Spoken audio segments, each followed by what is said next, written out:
My name is Kenneth Kaonga. Today we are discussing the anatomy of the ear. In general, the ear is divided into three parts. We have got the outer ear, the middle ear, and the inner ear. So today we are going to dwell on the outer ear. So today it's anatomy of the outer ear. So what are our objectives today? Our objectives today are: one, we have to know what an ear is. So what is an ear? Two, we have to describe the histology of the ear, especially the outer ear. So three, we have to know the structure of the outer ear. So the structure. We have to know the function of the outer ear. Describe the function as the nerve innervation,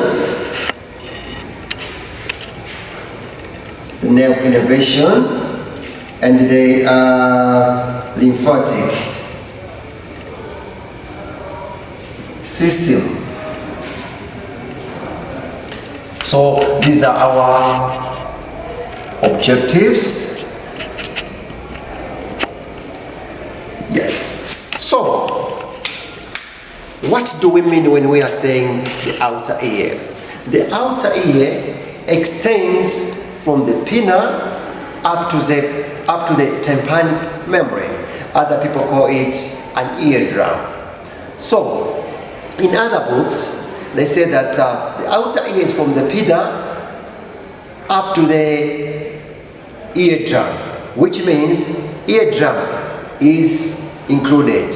Other books, they say no, it is from the pinna up to the external ear canal. But now, for us, outer ear now is from the pinna up to the external ear canal. Now, what is an ear? Ear is an organ. An ear is an organ, or is a sense organ, which is responsible for the sense of hearing and balance. Now, the histology describe the histology of the outer ear. The histology of outer ear is, let me start with the pinna. The pinna. The pinna is made up of the epithelium,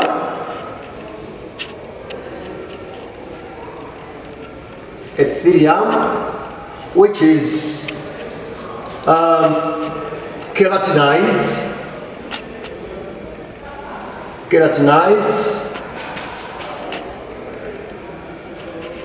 stratified,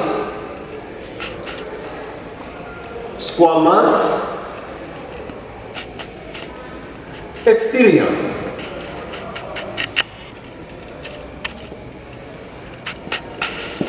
The pinna is made up of an epithelial cell, or it is made up of epithelial cells which are keratinized, stratified, squamous epithelium, and it is covered by a skin layer called perichondria.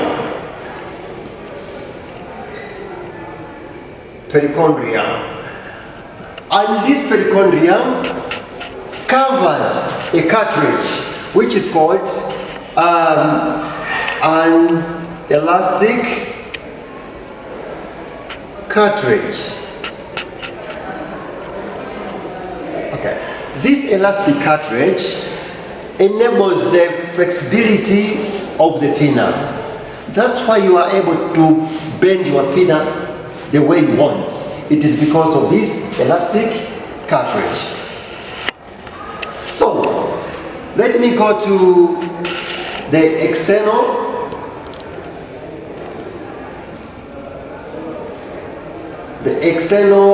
ear canal.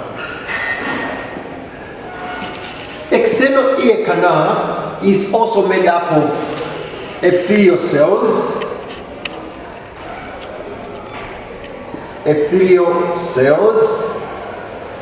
which are the same keratinized,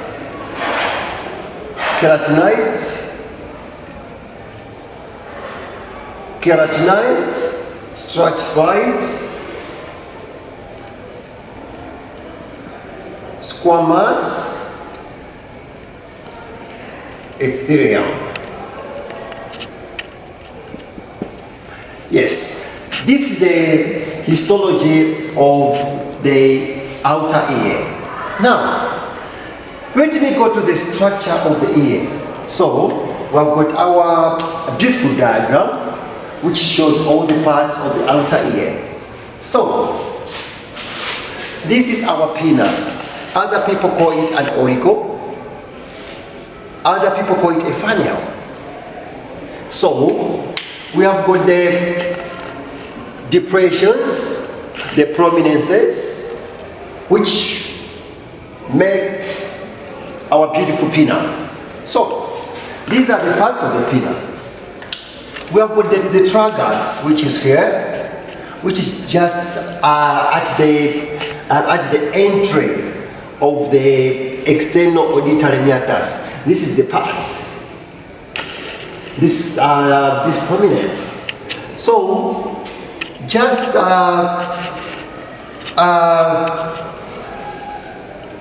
below the tragus, we have got the part called the lobule.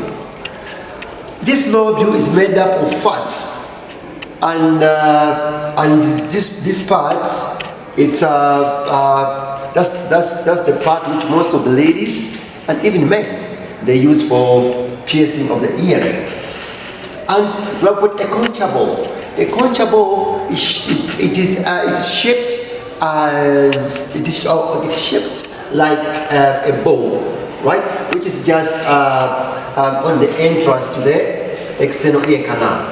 We have got the antitragus, which is opposite to the tragus. Then when we are going up, we have got a triangular fossa. This is shaped as a triangle, right? Then we have got an area which is on the edge of the pinna, just around the pinna. This one is got the hairs, and on the hairs we have got a small prominence. This is a congenital prominence, which is called the Darwin tubercle. So, with the pinna, let me now go to the external auditory canal. External auditory canal is 24 mm long, which means from here up to here is 24 mm. Now, the external auditory canal is divided into two parts, which is the outer one-third, and the inner two-thirds. The outer one-third is made up of cartilage. The outer one-third is made up of cartilage. So, let me write here, external auditory canal is divided into two parts. A, which is the outer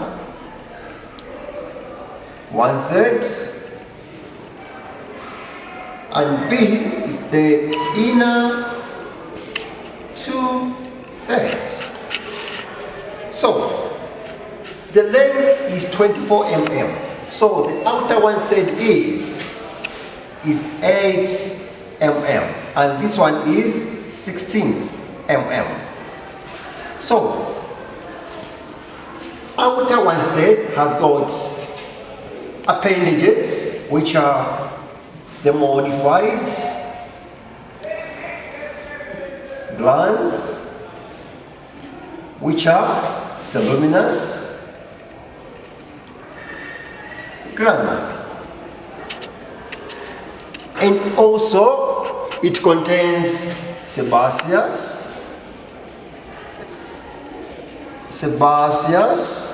glands or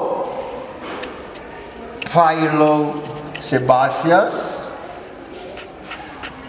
glands.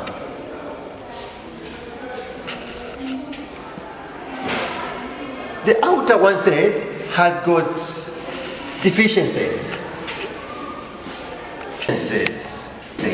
which is called the foramen of Centaurin. Foramen of Centaurin. So let me show you on our diagram. The foramen of Centaurin, these are deficiencies which are found on the outer 1/3 of our external auditory canal. So these are deficiencies, and they are called the fissure of Centaurin. That's the fissure of Centaurin. Fissure of Centaurin. Right. Fissure of Centaurin. Then this fissure of Centaurin is a passageway of infections from the external auditory canal to the palate and the superficial part of the mastoid bone or the mastoid area.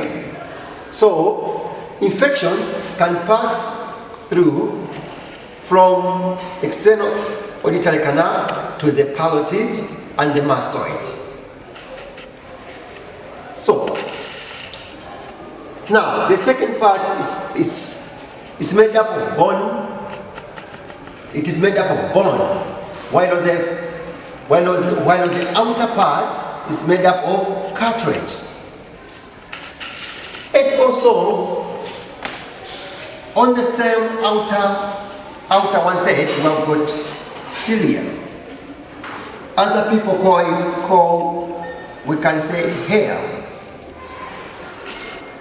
So the cilia I just found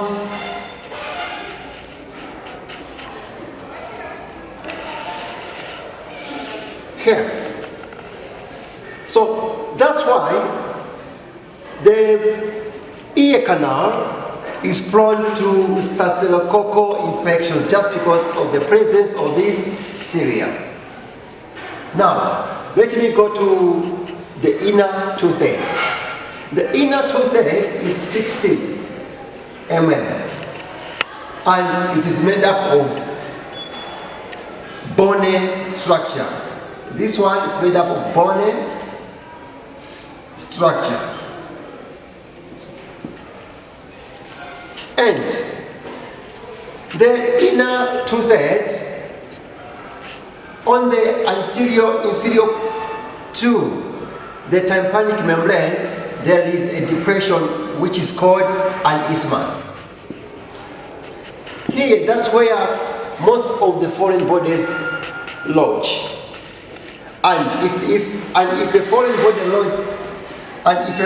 body lodges here, which means it becomes difficult to be removed. Now, within the inner part of the external ear canal, we have also deficiencies.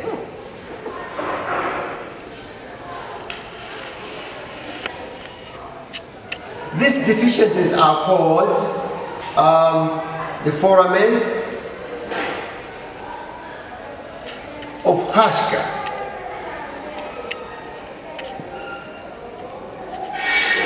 The foramen of Hashka. It also plays the same role as the fissure of Centauri. Let me go to the inner 2/3. It's 16 mm, and it's made up of bone and it has got deficiencies.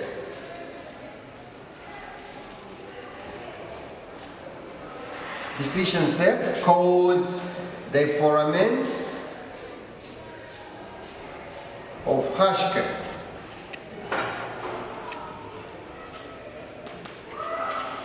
Now, the outer 1/3 is directed.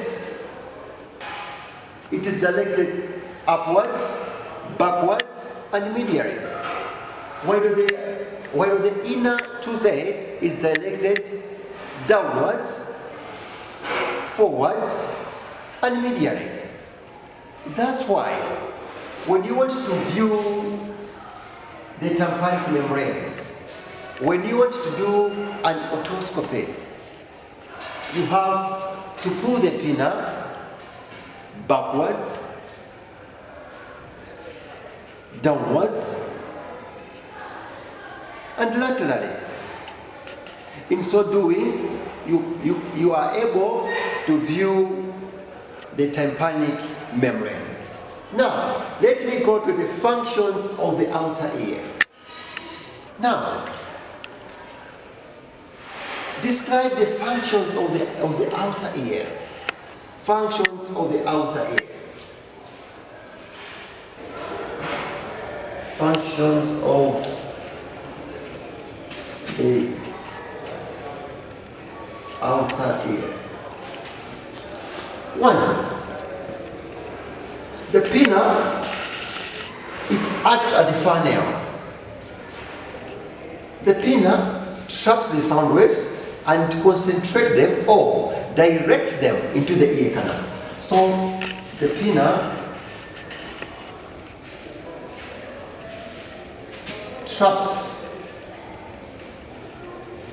the sound waves and directs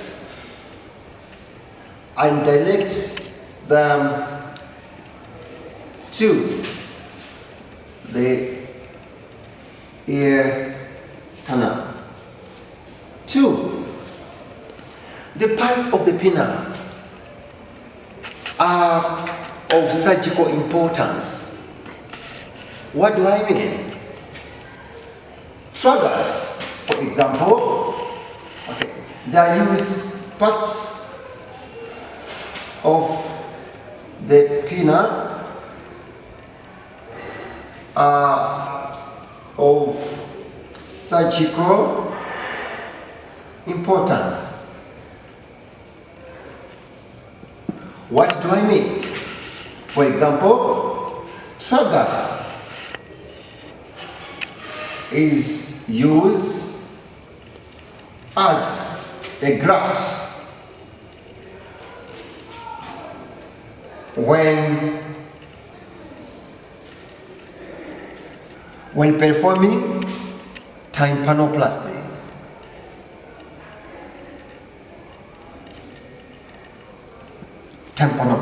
So a surgeon is able to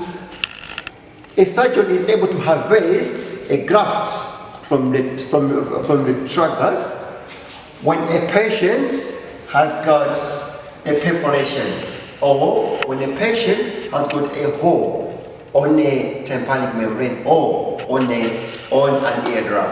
So the surgeon is able to harvest a cartridge from the tragus and put it on that hole or on that perforation to close it. So another function is, since we have said that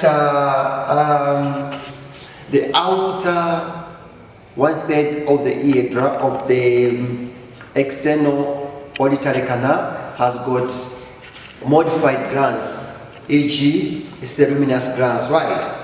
These ceruminous glands, they prevent our skin, they prevent the skin from desiccation. Ceruminous glands,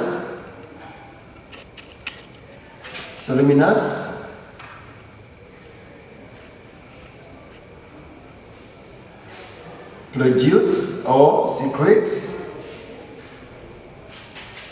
wax which prevent the skin from desiccation.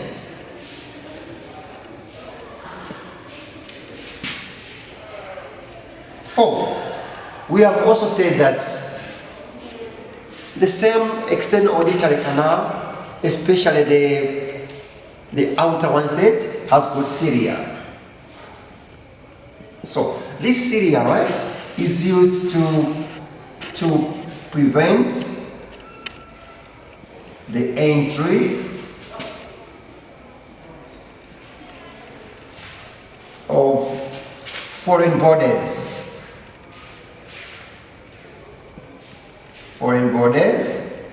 into our ear, e.g. insects. On the nerve innervation.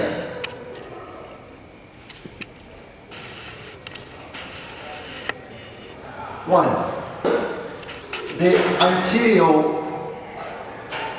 anterior and this is anterior and the superior wall are innervated by the auriculotemporal nerve, which is the branch of mandibular nerve. So the posterior and the inferior wall are innervated by auricular branch of the vagus.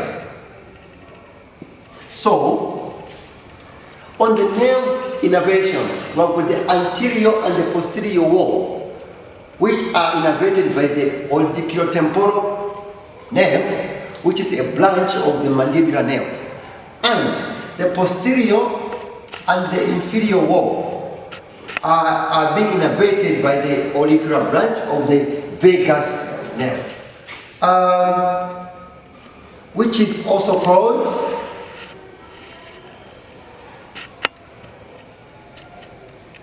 the Arnold's nerve.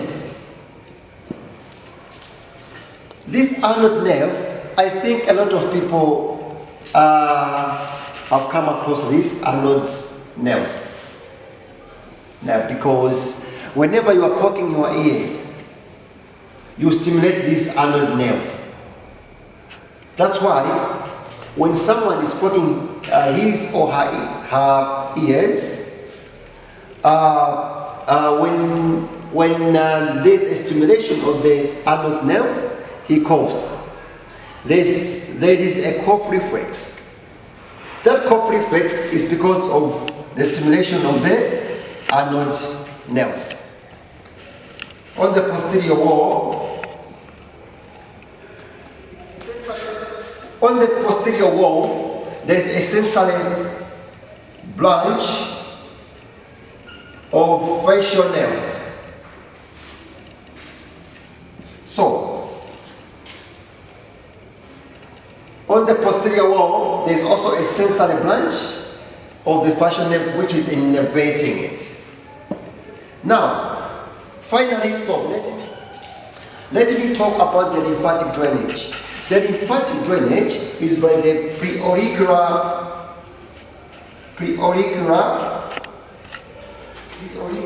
and the parotid nodes. That's all I had for you. Join me again for my next tutorial video, which I'll be looking at the anatomy of the middle ear. Thank you very much. Don't forget to subscribe my videos on YouTube. Thank you.